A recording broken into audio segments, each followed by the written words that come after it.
Being manipulated and being manipulative is the topic that I've been coaching with some clients lately, and I thought I would do some episodes dedicating to how do you know if you are being manipulated, and how do you know if you are the one manipulating others. And if you are like me, who had parents who were so good at manipulating, and you learned from them or you learned not to do them, but you still feel like you don't know how to,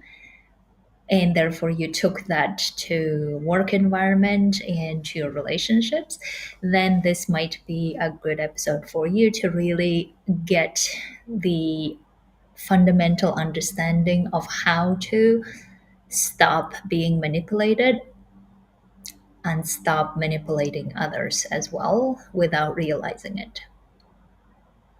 So, let's first talk about manipulation. Manipulation is when we give our power of how we feel, how we act or don't act to other people, is when we are being manipulated. So, in other words, if other people are in charge of how we feel, how we act, or how we don't act, then we're being manipulated. Another way of looking at it is manipulation is when people want us to do something for their own interest and they use certain things to get us to do that. And that might be happening at work, that might be happening in your personal relationships, that might be happening with your parents, that might be happening with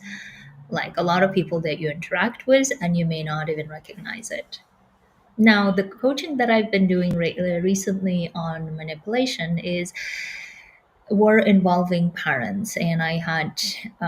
several of my clients who were talking about their parents' relationship, and we were discussing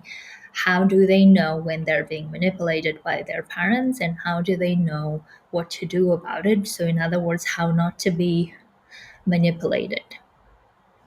So let's imagine a scenario where you feel like your parents